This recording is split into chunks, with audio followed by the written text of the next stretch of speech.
one, and pa! We're live. What's up, folks? Everybody. Welcome to the newest episode of Q&A. It's your boy CS Jabba here with CS Joseph, and we've also got CSJ, I guess. CSJ. I'm not going to go there quite yet, but... So the third person here his name is Jay, so if you ever put CS in front of his name, he technically becomes CSJ. I don't know why all three of us are now CSJs. Apparently we're not the letter J. Yeah. Yep. Anyway, so we've got an addition joining us on stream. If you guys don't know Jay is a contributor to the CSJ website. He's written some articles. He's written some pretty good articles, might I say. And the ones you know are his. If you scroll to the bottom, you have a small bio. Jay Ackley, welcome to the Q&A session. Well, thank you very much. Good to be here. So tell us, you've recently written What Motivates an ESTJ article. What can you tell us about ESTJs? Well, I recently wrote the ESTJ. I think it was just recently published. My manager at work is an ESTJ, and he served as a good example, good archetype for this particular article. And so because of that, it was easy to capture those characteristics and to really put it all together in that article to describe that particular personality type. Mm-hmm. I've worked for him. Go ahead. Mm-hmm.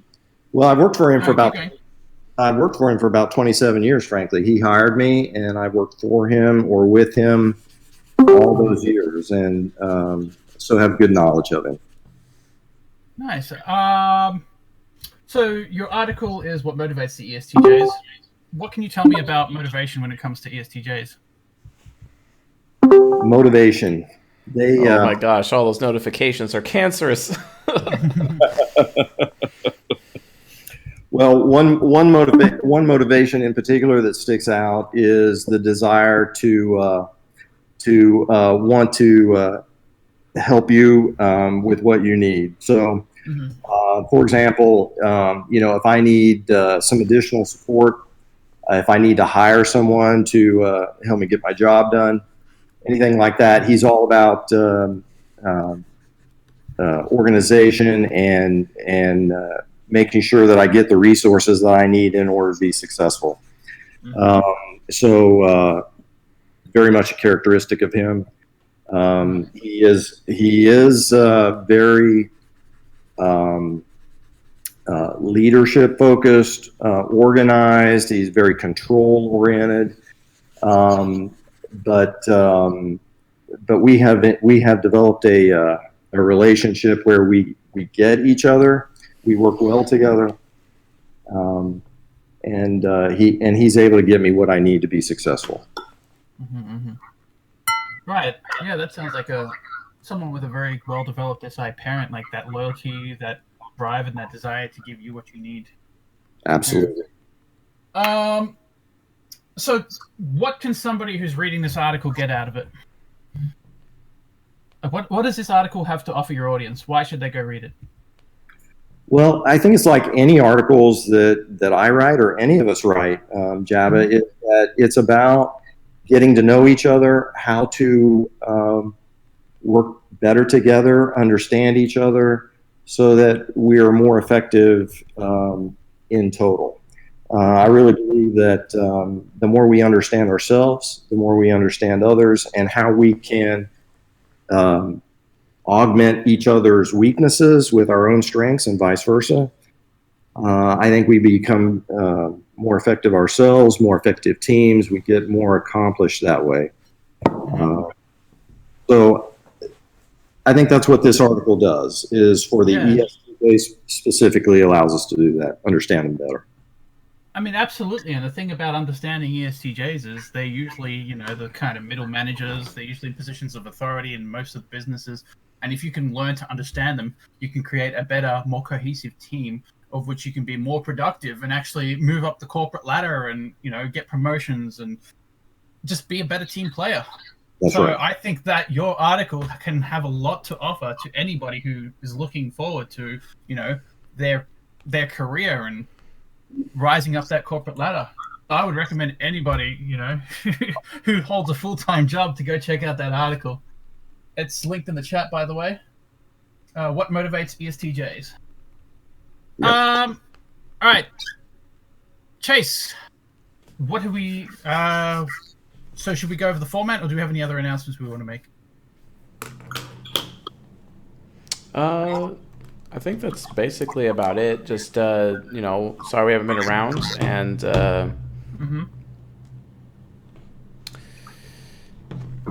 one second. Oh, I think we have one more announcement. We have the ENTP article coming out soon. Like, it's basically just editing at this point, or it's already been edited. I'm not sure, but it should be coming out real soon. It's basically fully written. So you should expect that within the next week. And on that note, I think that's all the announcements. So let's move on to the format of the show. Now, with Q&A sessions, we always will answer a super chat question. So if somebody donates some money to us through super chat, we will prioritize answering that question. We will also prioritize our platinum patrons. So we have a separate channel on the Discord server for platinum patrons to ask questions. They will be given the first priority. We'll always read from them first. And then after we've gone through, I think we usually do two platinum questions per person. We'll go through all of those. Then we'll go through one question per regular patron who is at the respective rank to ask questions in the Q&A. And then we'll go on to the Discord questions. And sometime later in the stream, we'll typically go back to the patrons. So usually people who are patrons or platinum patrons can get 2 to 4 questions in, depending on which tier they're at. And then typically at the end of the stream, we'll wrap it up for 10 to 15 to 20 minutes. We'll just answer questions from the YouTube chat. And on that note, is Chase back here? Yeah, I'm here. Okay, sweet. So have we gotten any super chats yet? I don't think so. So let's start with the platinum question. So remember the format, guys. I went over it already. Oh, okay, fair enough. So just write it down and we should be set. I might just get some questions for you now. Good sir. Goodness gracious me. Here we go. First question comes from livestream Katya, and she asks, who do NFs find the funniest? Who do NFs find the funniest? SC Charles and SC Inferiors, I reckon. So, NJs. Well, I mean, NFs is more than just NJs. Honestly, I'd probably have to say, like, ESTPs in some capacity. Like, if you think about it, I mean, they enjoy Joe Rogan. I mean, I hear a lot of NFs who are, like, listening to Joe Rogan consistently, right? Yeah. I guess it's just a matter of some sort of SE. I don't know, when I saw NFs, for some reason my brain went NFP, but that's because the question below is asking about ENFPs. I just thought, SE child, SE inferior. But that was a mistake on my part. Yeah, I'd say just good SE. Next question. What should ENFPs beware of health-wise? Are there anything specifically ENFPs get sick from? Honestly, the best I could offer is actually mostly... I can hear myself, by the way, coming through your microphone. Who, me? Somebody. Must. I don't think it's me. Okay. Nope, not you. Gotta have that noise canceling this, you know what I'm saying? Alright, so... yeah, so with ENFPs, I'd say ENFPs are super affiliative in the sense that I could see them constantly looking after sick people. So I kind of get the impression ENFPs would catch the common cold a lot. I don't know. What do you think, Chase? Basically, viruses. I mean, SE Demon is all about, like, Yeah, exactly. It's a consistent issue. SE Demon basically precludes somebody to having sicknesses that can be easily spread to others, as well as but we're also very, very sensitive to things, and it can lead to like some aspect of hypochondria. So sometimes we can imagine that we're sick about things when in reality we're not, and allows us to overdo it, and then we end up coming off as like the boy crying wolf when we go to the doctor, etc., which is Right. not exactly idea. Yeah. Cool. All right, next question. Wow, we've got quite a list here. How do you think drawing styles differ from each other? Specifically, INFP drawing style, INFJ drawing style, ISFP drawing style, etc.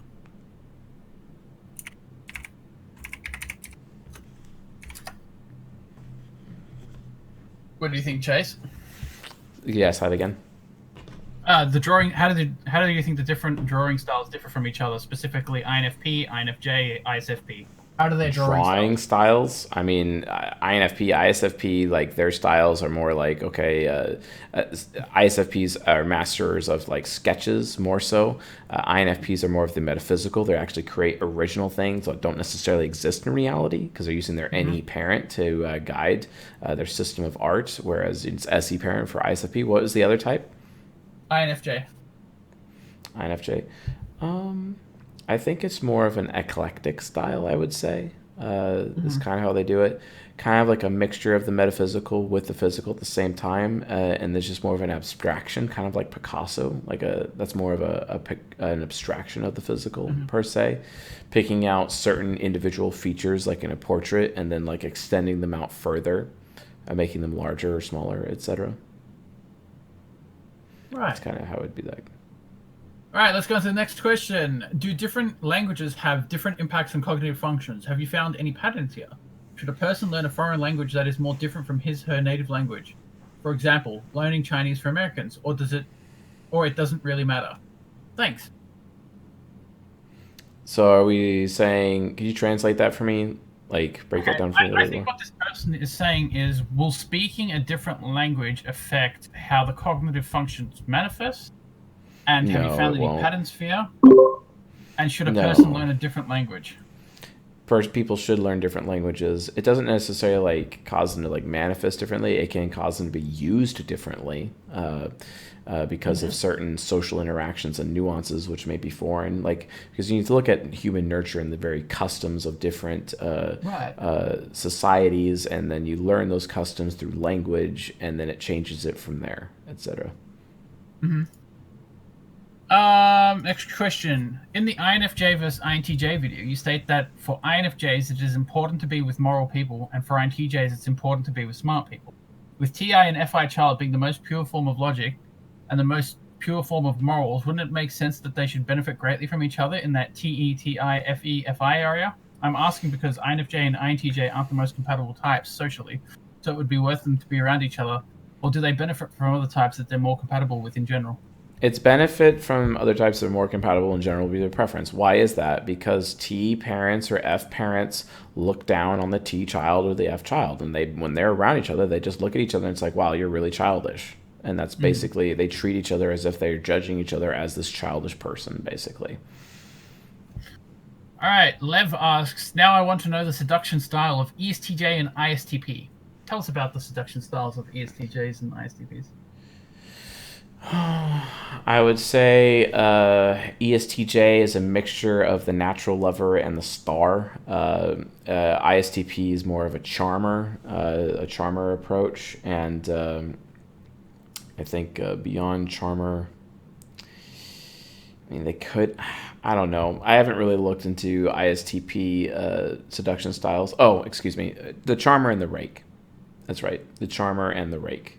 Mostly rake, but they can go charmer mode with their ENFJ subconscious for sure.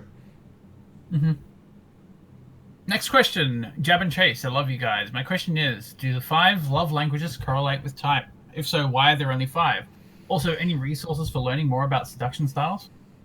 Learning about seduction styles, you need to read Art of Seduction by Robert Greene. In terms of the 5 love languages, naturally speaking, with no nurture, you could actually say that there's some default love languages per types, but as a person's nurture changes over time, their love languages can change. For example, imagine somebody who is predisposed to being a quality time physical touch type of top 2 languages for their type, but then they spend time, like say for example as a stripper, they become desensitized to the physical touch love language, and then they would start valuing gifts or words of affirmation more because given their profession and how exposed they are to physical touch in that potentially negative way, it doesn't mean as much to them anymore, so they end up valuing other love languages instead, and that's through nurture instead of nature, etc. Okay. Next question. Is it possible that 2 INTPs would make a decent couple provided they were both mature enough to make use of their ESTJ shadow, thus being able to be each other's golden pair? No. Hashtag cancer. No. I'd say it's possible, but it's going to be very painful. And it's never going to happen because human beings are human beings. No. Oh, goodness. Seduction style of ENFJs. Yep. What's the seduction style of ENFJs? Seduction style of ENFJ is definitely the charmer, for sure. The charmer. Yep, the charmer, and sometimes the dandy. Sometimes they try really for the. They can try for the siren, but it's mostly the charmer. Quick and self-centered question, lol, but what match number 2, 3, and 4 of the ENFP? I know you have the social compatibility video up, but you also mentioned that this is different from the relationship compatibility. The relationship compatibility numbers is not something I'm willing to go into detail with that particular algorithm because it's a little bit different. So we're going to have to discuss that another day when that lecture series is out. That being said, you can either have a relationship with super high sexual compatibility or super high emotional compatibility. The problem is sexual compatibility is technically more valuable in the long run than emotional compatibility. And you can still have relationships with low emotional compatibility but high sexual compatibility.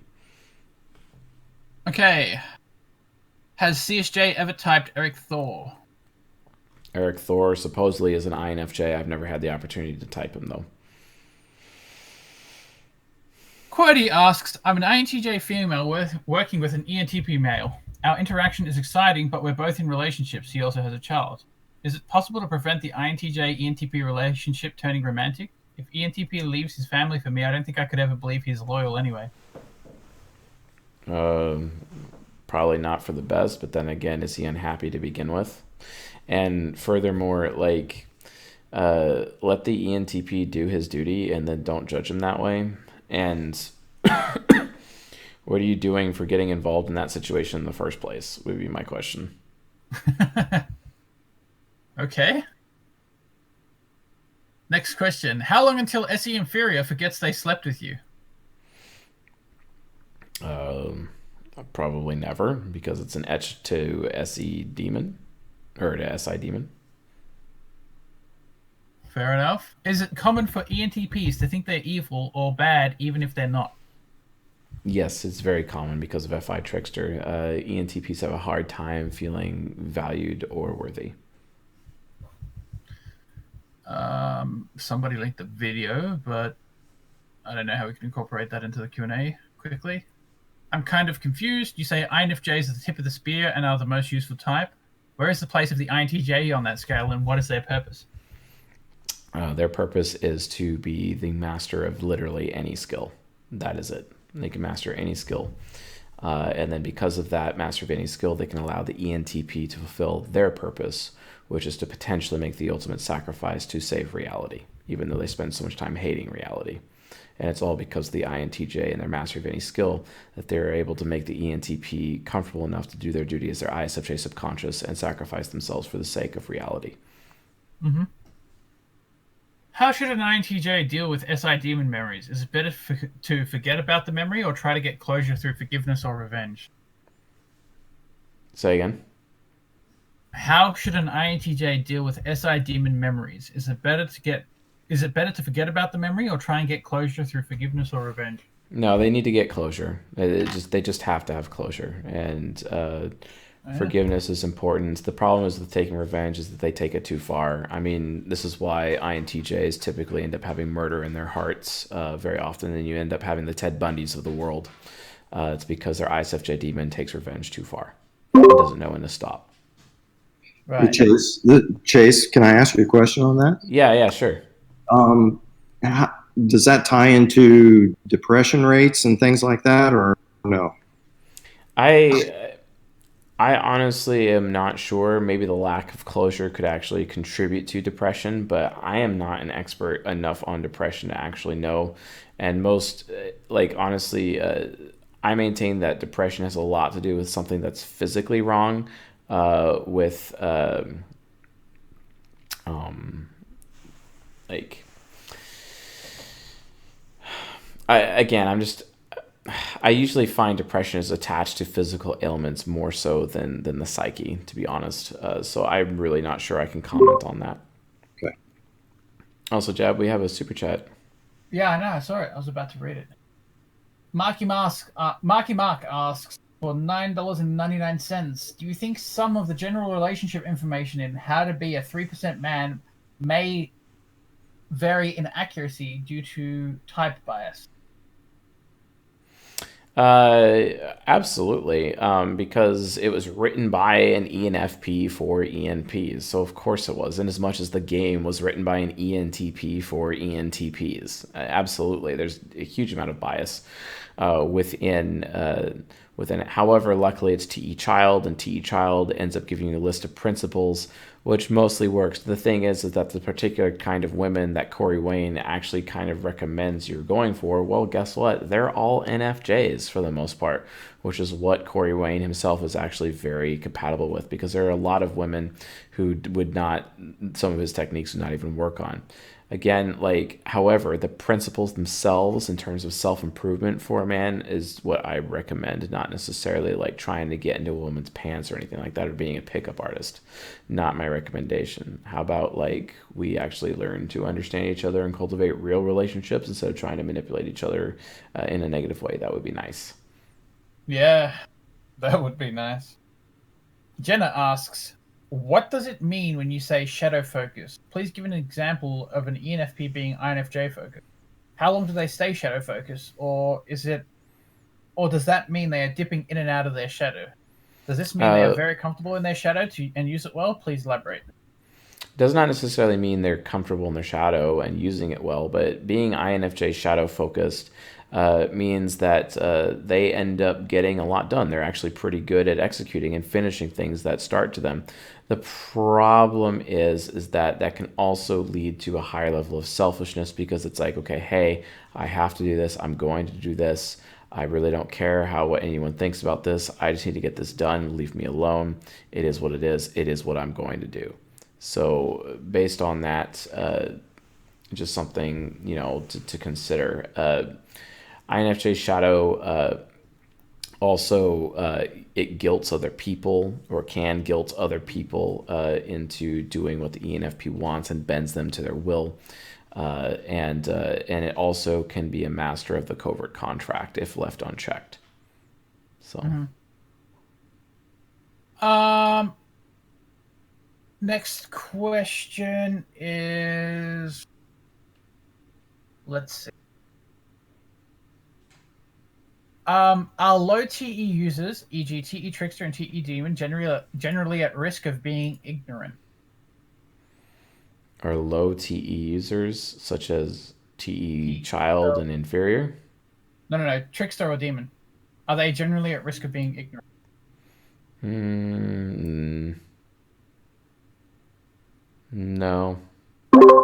No, not necessarily. I mean, as long as they're given the proper input and the proper research, I mean, they'll think what they need to think. But again, they're processors. They need to have proper input. Remember, TE is input, TI is a process, right?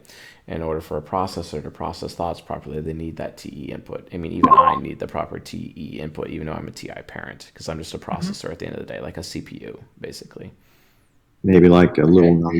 naive might be more accurate. Exactly. Right. Yeah, I Ooh, mean, there with goes Chloe the cat. Just yeah, I flowing mean, out of with here. T Trickster and TE Demon, that's just more of like a lack of awareness of sources. It doesn't mean you're necessarily dumb because you've got Yes. that TI child. Yep. Next question: is it possible to type people on Tinder? Yeah, I'm not sure, but it is possible to type people on OKC. fair enough. Can we get Jillian Michaels type? Ask We in the next can. typing stream. Yeah, ask for it in the next typing stream. Okay, Are we through the Patreon questions or almost. okay? I've just been trying to avoid people who've asked more than one, so that's why I've Okay. been like hesitating a little bit. I've noticed INFJs and INTPs gravitate toward each other pretty often, and have heard others mention it a lot as well. I had an INFJ mentor relationship that was really impactful, and know of quite a few INTP INFJ relationships. Why would this seem to happen so often over INTP ENTJ, for example? Say again. So it's talking about how common INFJs and the mentor. Okay, so let me read that again. I've noticed INFJs and INTPs gravitate towards each other pretty Yeah, that's often, true. and heard others mention it a lot as well. I had an INFJ mentor relationship that was really impactful, and know of quite a few INTP INFJ relationships.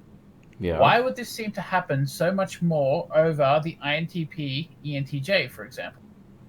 Well, because ENTJs typically can't stand INTPs because INTPs they seem underdeveloped, but then the INFJ looks at the INTP as a project and is willing to get into a relationship with them. Whereas the Right. ENTJ doesn't want to deal with a project. They want someone who actually has a sense of personal responsibility and is capable of taking care of themselves, which INTPs typically have a problem doing, which is what attracts the INFJ to the INTP to that end. Mm-hmm. Okay. Next question. How can my ESFJ friend develop their any child? Um, by being open minded instead of being some elitist person who says, if you don't do the regular thing, if you don't do the sensible thing, then I'm going to punish you for it. They have to be open minded to things that are not sensible, basically, that are not common sense. And they recognize that common sense is nothing more than common ignorance. Mm-hmm. Um, have you looked at slash got an opinion on attachment styles? Anxious, avoidant, fearful, secure. Which types are most likely to express these attachment styles? I will be answering this question later in a lecture. I'm rereading the book Attached in preparation for that lecture series, and we'll be going through each of those default attachment styles, a positive and a negative way per each of the 16 types at a later date. Okay, the next question. I've heard that we blame the shortcomings of our trickster function on our inferior function. Is this true? If so, why do we do this? No, it's not true. Cognitive orbit theory and cognitive axis would say otherwise. No, I completely disagree with that question. Okay, and the last question in the Patreon chat right now is: when someone is in their superego, does their trickster function become a functional parent? For example, TI parent of the ESTP superego.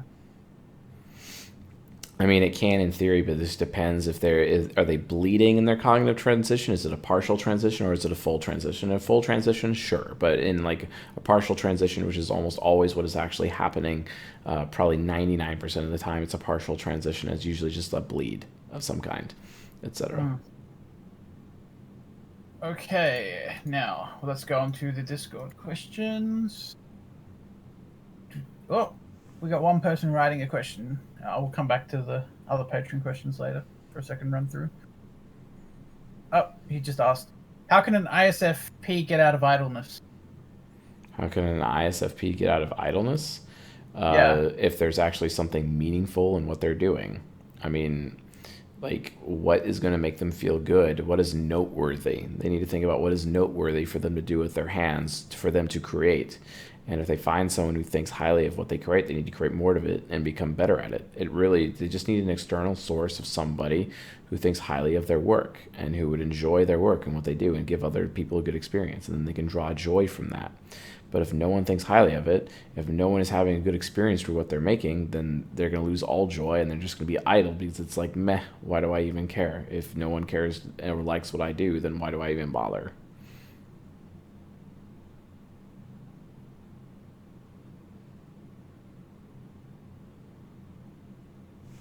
Are you there? Did I lose the voice?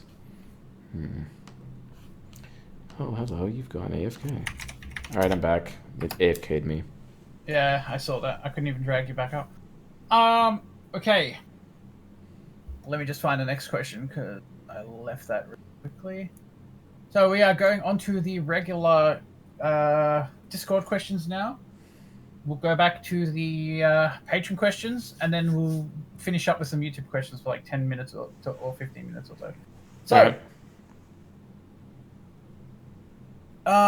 why does it take several hours to put up the stream footage? Sometimes I need to dip from the stream, and when I come back, it's gone until the next morning.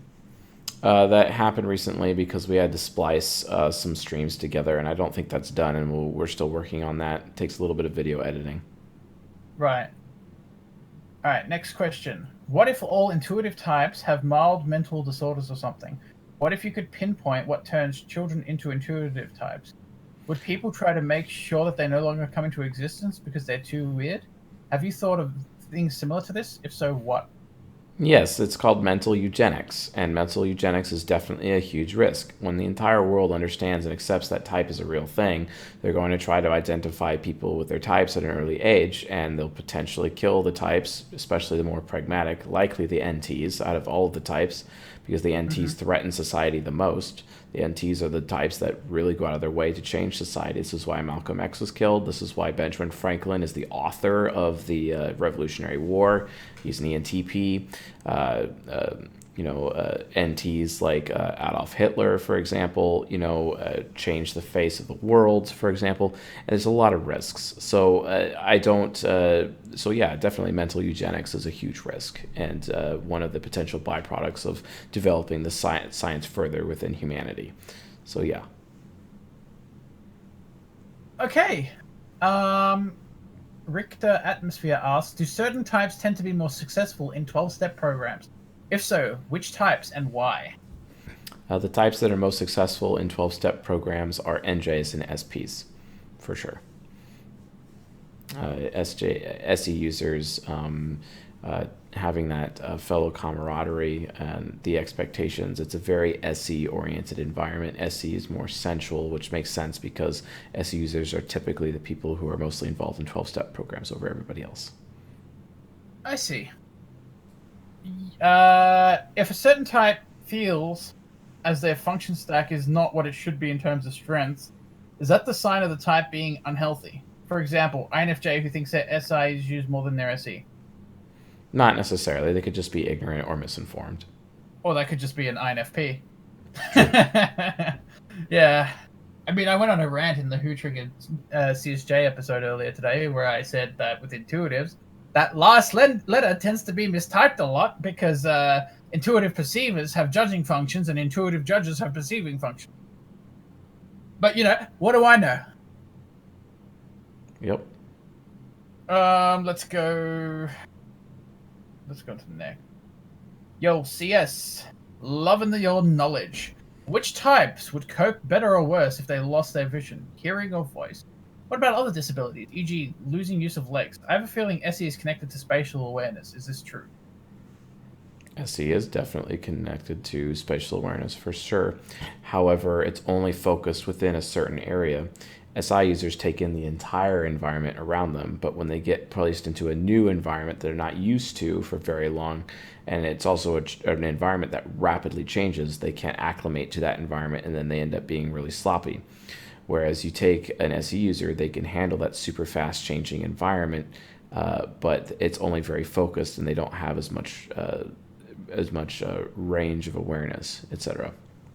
So it's like, you look at like ENFJs, right? And usually like ENFJs, especially like ENFJ women, they're so hunched over all the time because they're just so like looking into their NI, because their NI with their SE is just focused on a certain area, you know, whereas the SI users just focus on everywhere simultaneously 360 degrees, right? Instead of having a spotlight or like a sniper scope, you have a 360-degree vision with the SI user. But again, it's all based on, it's like a radar, it's like echolocation. It's all based on an environment that doesn't change very much, which is an advantage to an SI user because the SI user is literally scanning the environment and memorizing the environment around them at all times, whereas the SE user is just focused and has clear vision, almost clairvoyant vision, but only in a specific area of three-dimensional space that's narrowed down and not 360-degree vision.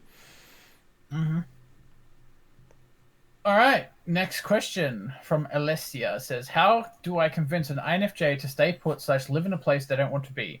How can I pursue a relationship if that future would be in flux due to her movement? She's always helping people through volunteer work, firefighting, or doing research. Brilliant, compassionate mind in so many locations. Say again. So this person's asking how they can make an INFJ settle down because they're super movement and constantly like volunteering and helping people doing research and whatnot. Well, don't stop them from helping. Yeah, I don't think. I think that's not a good idea. I don't think. Yeah. What's your thoughts on that, Mr. J? Yeah, I don't think that's a good idea to try to control them down. I really don't. You know, I mean, that would raise issues with the NI hero. If you take away their freedom, you're just going to make them mad at you. So, with respect to that, I think you just need to find a way to accommodate that sort of lifestyle. I don't think you can tell them to not do what they believe is the right thing to do, and I don't think you can restrict their freedom. No, you can't. I mean, you're telling them to be someone who they are not. I mean, you're taking away their reason for being, essentially. So what advice would you give this person? Would you tell him to try and figure out a way to accommodate her lifestyle, or would you tell him to move on? Or well, yeah, I think it is a question of first accommodating. I mean, if you can't do that, then you need to. And I think the relationship. I mean, it's like anything else. You have to work with each other and accept each who they are, and build on each other's strengths and assist where they're weak, that kind of thing. But if you're not willing to do that, then I think you just need to move on. It's better for. Yeah, I mean, the only thing I could say with respect to that is part of loving someone is when you love someone, you're willing to make sacrifices for them. I mean, if you look at the biblical archetypes of, Jesus Christ, like literally giving his life for humanity, like making sacrifices for the people you love is the definition as to how you can have a successful relationship. So I think you need to make some sacrifices in the sense of accommodating that lifestyle. And I think that if she loves you back, she may voluntarily make some sacrifices to her lifestyle. Well, and if that relationship doesn't work, I think it's in everyone's best interest to move on instead of, getting married for 3 years, having a kid, being miserable for 10 more years, and then getting a divorce and screwing up a bunch of kids. That's right. I mean, it is a two-way street, Jab. You're right about that. Absolutely. Yeah. Anyway, let's go on to the next question. That was kind of depressing, but, hard truths here at CSJ. How do ENTP-A Enneagram 6 girls date INTJ-T guy Enneagram 3? Turbulent and assertive types are a lie, and I'll be doing a specific lecture on that soon. And also Enneagram, LOL. No, Enneagram is not something that determines archetype. It's just kind of like showing an expression of behavior based on how, shadow focused or subconscious focused they really are. So no thanks on that. Okay. All right, next question. There's a link to a video. Let's see what we can make of this. Would it be possible to do videos like the one you did with Lovelu, except social engineer them while you're doing it? I was looking through the comments, and you seem to earn yourself a lot of haters whenever you interact with other YouTubers. No offense. I mean, it doesn't matter. I'm going to be hated wherever I am because I'm challenging the standard of what everyone believes anyway. So, Hmm. Okay, the next question comes from Dunkery, and he asks, I'm interested if ENTJ women are just as hypergamous, as other women. yeah, they are definitely. Okay, next question. Tips for an ENTJ female cultivating a relationship with her ESFP mother.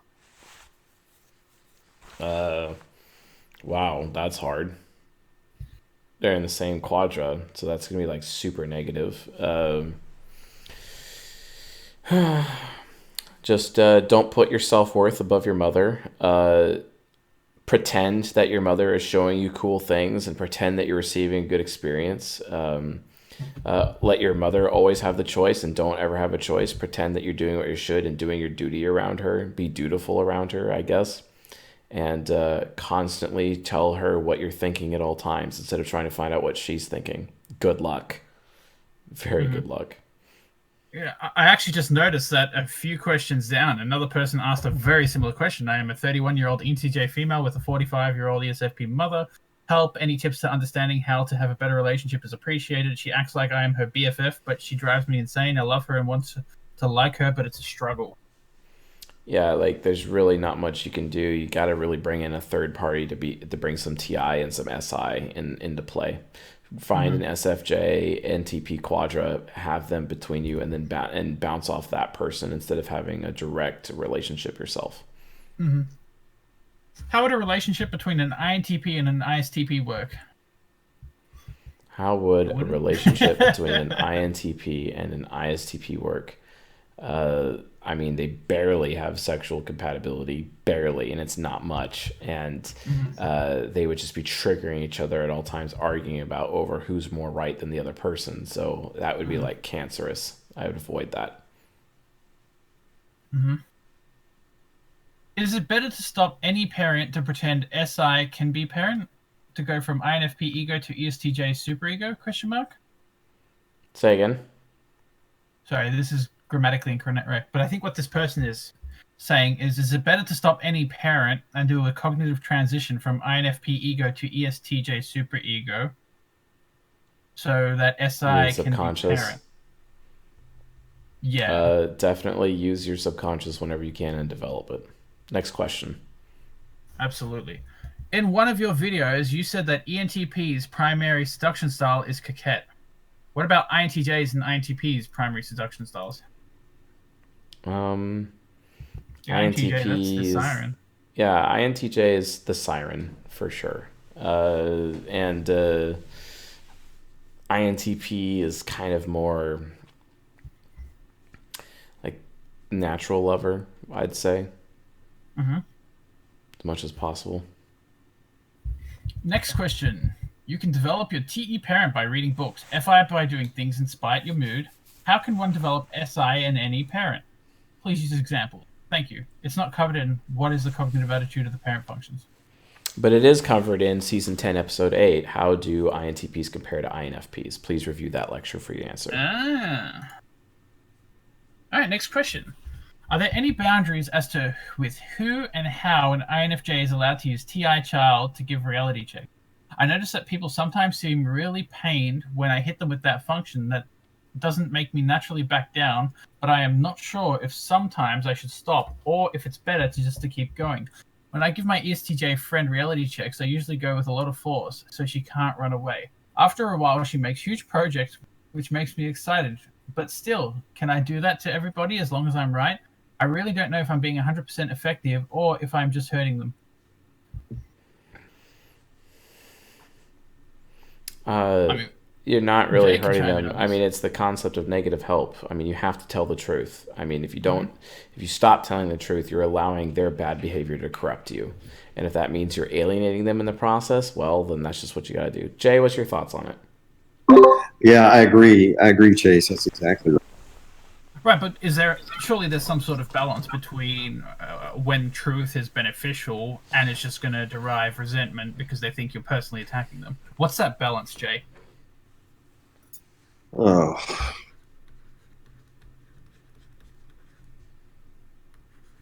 well, I mean, as in your experience as an INFJ, have you found that like there's a specific balance, or do you feel like you just need to get that truth out there because in the long run it's going to be more beneficial to the person?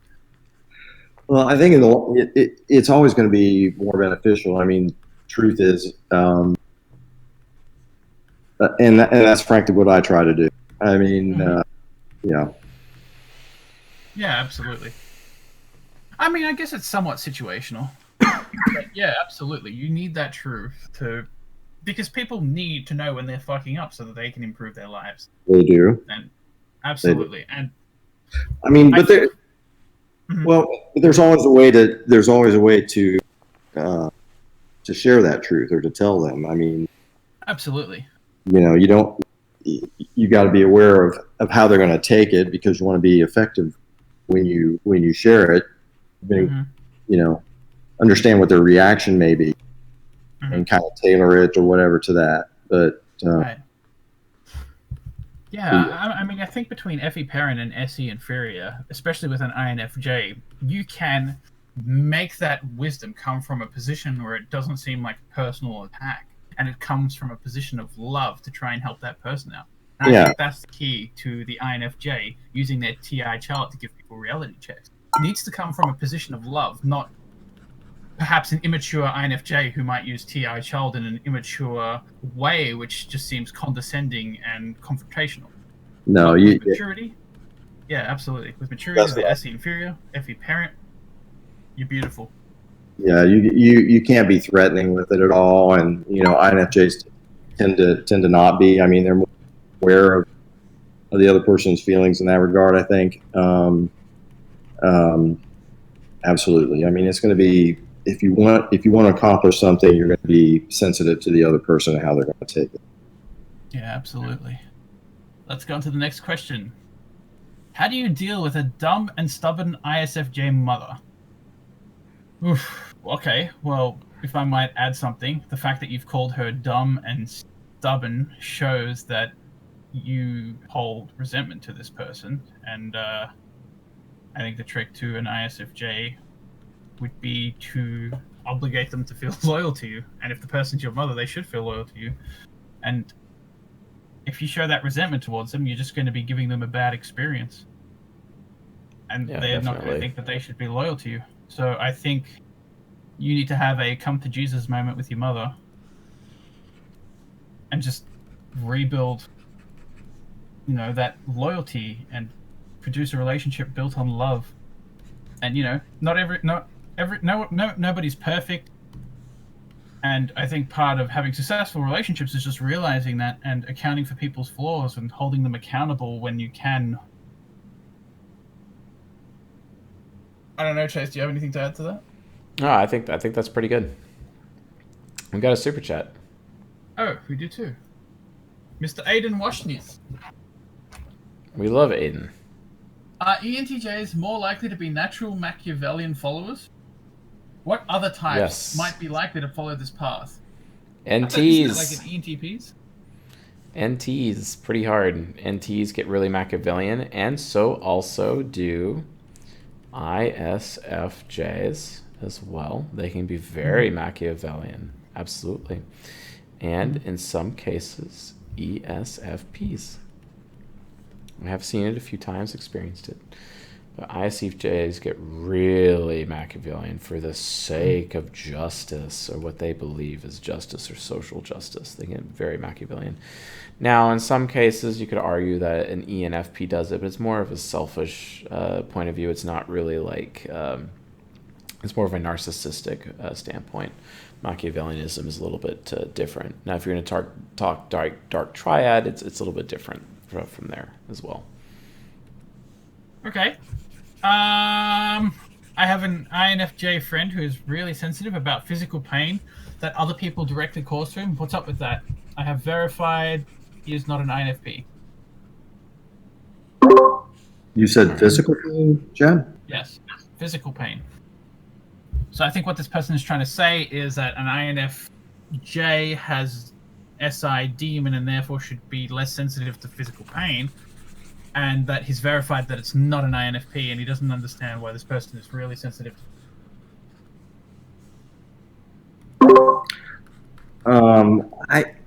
I don't. Well, I mean, we all feel pain for that as far as that goes. I think it's more the ability to withstand that pain, get through it, that kind of thing. Yeah. Yeah. I mean, are you sure this person isn't an ISFJ? Because if it's an ISFJ, you've got, it's SA hero, isn't it? Maybe it's an ISFJ. But if it was an INFJ, I mean, everybody feels pain. Realistically, when it comes to SI, it's also involves the remembering of that pain. So in the moment, everybody's going to feel pain and it's going to suck.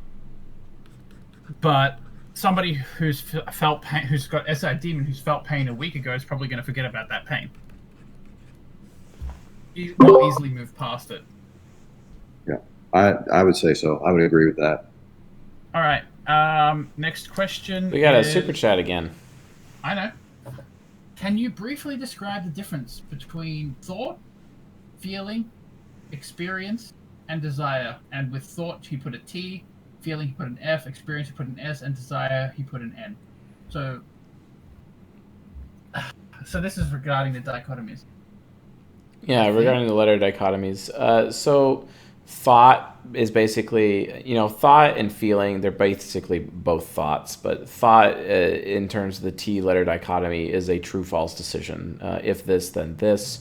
Or it's based on data processing, input and process, etc. So we'll put down input / process is represented here for decision making. And then feeling is good or bad decision making, which is output versus feedback. Exactly. And that comes back good or bad. Okay, so what did we input to the system? How do we process it? Okay, was the output a good thing or a bad thing? And how do I feel about it? That's the feedback, right? So that's thought versus feeling, true, false decision making versus good, bad decision making. So FE users and FI users are all about good, bad. TI users and TE users are all about true, false. Experience versus, seeking experience is a memory or creating a memory. Or doing something that is memorable. That's all about what it experiences, and seeking something that would be a memorable experience, desiring a memorable experience. Whereas want is basically achieving a goal of some kind, or seeking a path or the ideal path forward. That is the goal. So. All right. Next question. Vokil asks, what in the brimstone-y seventh hell is Leo Gura doing in your YouTube Q&A playlist? I think the reason why that's there is somebody accidentally put it there because we typed him once. So somebody's going to need to remove that ASAP. Next question. I have a simple theory, and I want to know what you think of it. Given the idea of cerebral hemispheres, the way you draw out the four sides of the mind on your whiteboards and the way you discuss them seem to align pretty well. With left brain, right brain distinctions, I propose that ego is the optimistic left brain, the unconscious is the pessimistic left brain, the subconscious is the optimistic right brain, and the superego is the pessimistic right brain. Scientifically vague, yes, but what do you think? Is this somewhat accurate? I would default to Dario Nardi's work on that, who did a lot of neuroscience research in that case. I would like to get involved with neuroscientists. I almost got involved with one out of UC Davis, but that since then has fallen through. It would be nice to work with some additional neuroscientists to actually get some data on this and get some answers in this area. But definitely going to have to default to Dario Nardi for now, even though I don't agree with how he conducted his experiments and I do not agree with the results. Right. But for the most part, he knows what he's talking about. So, I mean, the big problem with Dario Nardi is he uses the standard MBTI test as a way of testing, what types are what. And, given that there's lots of flaws with the MBTI test, those flaws are going to come through his result.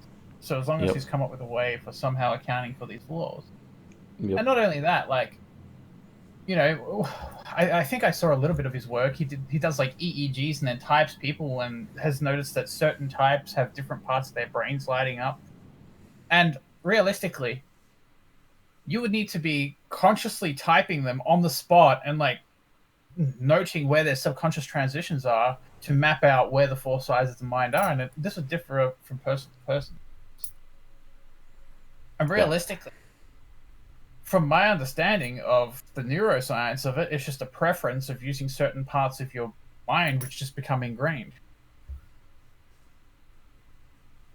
Anyway, Yep. let's move on to the next question. So somebody answered him and linked a video by Dr. Dario Nardi, or as I have previously called him accidentally, Dr. Dario Naharis. Game All right, of we've got Thrones. another super chat. Trong Vu asked, been trying to disprove myself as INTP the last 2 days, but the more I look, the more I feel even if I find something, it would be biased. Your thought? Well, I mean, if I can chime in.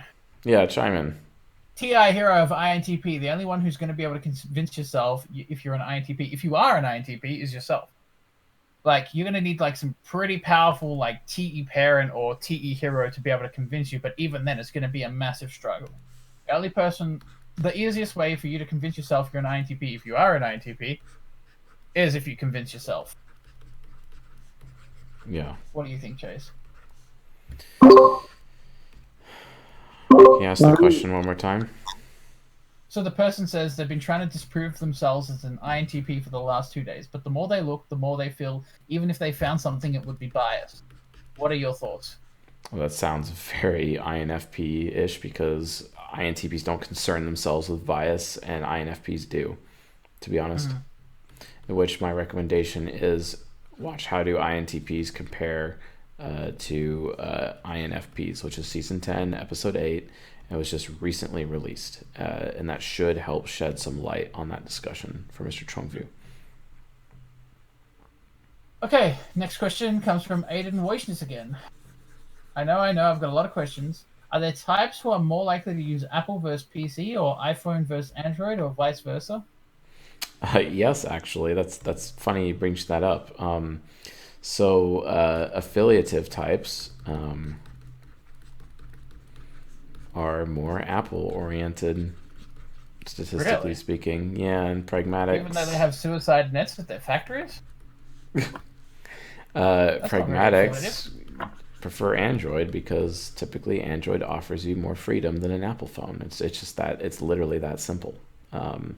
Now, granted, there are a few pragmatic people like myself that use Apple, for a phone and whatnot.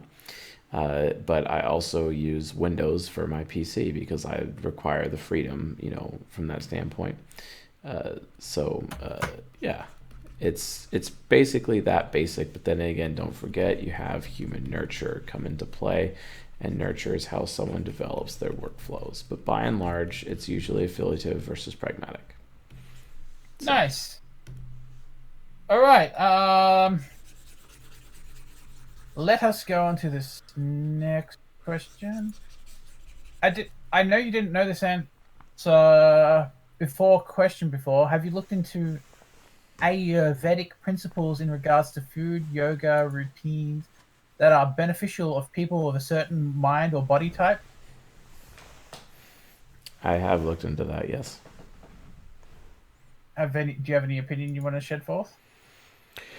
Not yet, because I have not completed my studies in that area. So, which type is fussiest about food? Ooh, that's like SI child, SI inferior, isn't it? SI inferior more than anyone is the fussiest about food, with ENFPs being the most fussy of them all. I'm really fussy. Don't worry. Like, I complain about food all the time. I'm super mega picky. It's annoying, but it's true. ESTJs can be a little picky that way too, I think. Yeah, that's true. I mean, that STJ NFP quadra for sure can definitely go way too far, but it's an SI thing, and the more sensitive the SI. So, All Aiden, right. yes, animals definitely have type, and you type them using the type grid, basically. My cat, who is hi Chloe, she's joining us right now, a little gray tabby, and she's beautiful and very soft. Cat, she's an SFJ cat. Uh, I can't tell if she's an ESFJ or an ISFJ yet because I'm not sure if she's initiating or responding. And I mean, sometimes I can argue movement or sometimes I can argue control. But if I had other cats around her that for comparison purposes, I could easily figure it out. If you're having a hard time typing animals or children, just put them around animals of similar breeds or genus or etc. Or the same species, and just observe and just make comparisons and take notes down, look at your comparisons and see what you can find using the type grid, and then you just follow that same process. It's all about comparative data, basically, when it comes to animals or small children. So.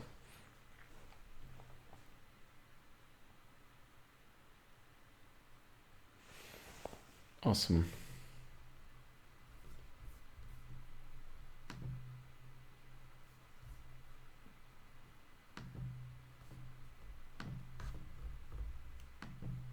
And AFK again, lol.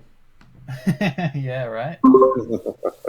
Yeah, that's all right. Let's actually wrap it up. I wanted to wrap it up at 1 hour. Just do a small one tonight. I think we have like Yeah, another okay. one scheduled soon.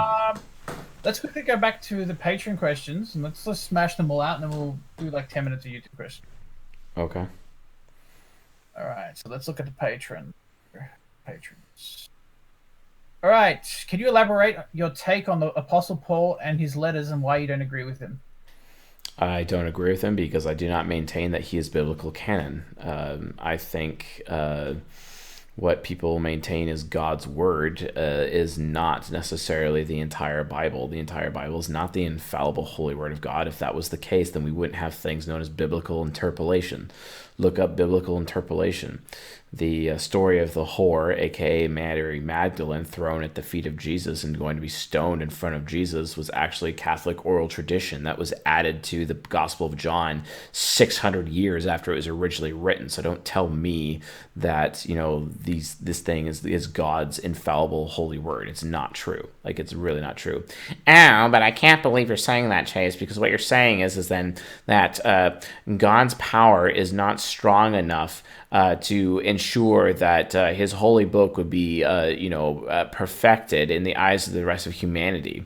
To which I respond, Jesus said that the way to the kingdom of heaven is narrow. So, yeah, don't think so. Also, while Paul is talking about all scripture is God breathed and useful for reproach, and teaching, etc., and people cite that as their claim as to what God's word is. Jesus says to the Pharisees, quote, "You search the scriptures looking for salvation, but you will not find it, and yet I'm standing here in front of you." So yeah, don't agree that the Apostle Paul is biblical canon or God's word. At best, he is words of wisdom. And fear of heights is definitely an SI thing. Yes, it is. Yeah. Do you think the law of attraction is just emulated NI? The law of attraction being emulated NI, yes, it can be. That's actually a very good way of putting it. So yeah, I would say so. Any books you can recommend that covers compatibility? No, not at all. Oh, we got another super chat. How do I establish solid rules and boundaries as an INTP? How do I establish solid rules and boundaries? It's hard to do that as an INTP due to the fact that rules go with principles. Otherwise, you just have to have a negative experience and then say to yourself, never again, and actually act in conviction to make sure that you don't have a repeat of that same experience. Okay. Does it make sense that ENPs would be interested in exploring traditions of other cultures but not their own because they can aspire into their subconscious, with SI valuing tradition, with NE still getting the novelty? Yes, they can explore other cultures. I highly recommend that they do, and the more that they do so, the stronger they become, because the more they empower their SI, the more capable they become. Is there any correlation to SI or SE users reaching a climax during sexual intercourse, first or last? For instance, being an SI hero built to last would take longer to finish, whereas SE not built to last or go quicker? No, not necessarily, because a person with introverted sensing can actually develop their self-discipline where they can have absolute full control when they orgasm versus when they not. Whereas SE users, it's not, they don't have as much self-control in that regard. So Mhm. yeah. Can you give some examples of actual laws that you want passed regarding psychology 50 years or so in the future? Wait, like societal government laws? No, and I'm not going to elect myself the judge to be able to make that. I'm going to leave that up to the rest of you folks out there. While I could provide some guidance, I will not speak about specific laws or rules or regulations at this time. At what age do people start to develop their unconscious and subconscious? It's like immediately, basically. Mhm. They start the development process immediately. Yeah, the four sides of the mind are there. It's just they got to grow into them. So, Is going into medicine a good career choice for an INTP? yeah, it can be. Yeah, absolutely, for sure. I know an INTP who's a very skilled healthcare individual and an expert at microbiology, and he does a great job, and he definitely saves lives, more so Is than it the possible? standard allopathic SJs out there who are just doing things by the book as a result of their own Yeah. ignorance and not actually helping anybody. Book says this drug for this symptom. Give drug. Yep, that Next question. simple. Is it possible to change types after 18 years old? No. You can emulate other types. Only through head trauma, but no. How do specific drugs impact the cognitive functions? We've already Transitions. answered this question so many times. Stimulants usually put you in your subconscious, whereas depressants put you in your unconscious typically. Both sides can bleed into your superego if you do too much. Okay, now this person's asking about attachment styles, but I think we already answered that today. You're going to make We a lecture did. about that, right? Well, yes, we would. We'll be making a lecture about that. All right, so that's all the patrons. Now, do you want to do some YouTube questions? A couple, and that's it. Call it a day. I think my YouTube widget is done. Like it broke. Okay. And the last question I see in there is Red Adventurer saying, "How can you tell if someone is systematic or interest, and what should you look for when trying to type someone or deciding whether either or?" Please watch the lecture about pragmatism versus interest based. But basically, it's people who are constantly saying, "What's in it for you?" Right? That's being interest based. They know what's in it for them. They want to know what's in it for you, and then as a result of having that conversation, you can kind of determine things. Whereas pragmatic, or whereas systematic, people are following a system or a routine or a process. They have a certain way of doing things, and it can actually be predictable. It's funny because INFJs look at me, the ENTP, and they're like, "Wow, that guy's like so predictable," and it happens to me like all the time. It actually happened to me earlier today, which it's kind of funny and interesting. But yeah, like. So looking at someone who is systematic, they're pretty predictable. It's kind of harder to see NTs as predictable, but if you just wait and you're observing them longer, you'll notice that they actually are predictable and always following some kind of system with everything that they do. So, whereas an interest person, the lack of system indicate that they're interest based. Otherwise, if you strike up a conversation with them, or you try to make a deal with them, or try to get them to do something, or you're doing something, to be like, well, why are you doing that? What are you getting out of that? Or what am I getting out of that? What are we getting out of that? Why are we here? What's the point of this, etc. And that's a more of an interest based approach. So, all right, Jeb, I am tired and exhausted, and I think I am finished with this stream for tonight. Yeah. I mean, I think we had a pretty good stream. We've got quite a few questions done. Thanks, Jay, for coming along for the ride. My pleasure. Thank you. Thanks for having me. No worries. Yeah, that's right, guys. Don't forget to check out Jay's article, the ESTJ article. What motivates ESTJs on the CSJ website? You can hover over the Learn tab next to Home and click Blog Post. It'll be the top one, unless a new article has come out since I have said that. Yeah, fair enough. All right. Good night, ladies and gents. I will bid you au revoir. Yep. Have a good night, folks. Thanks for coming.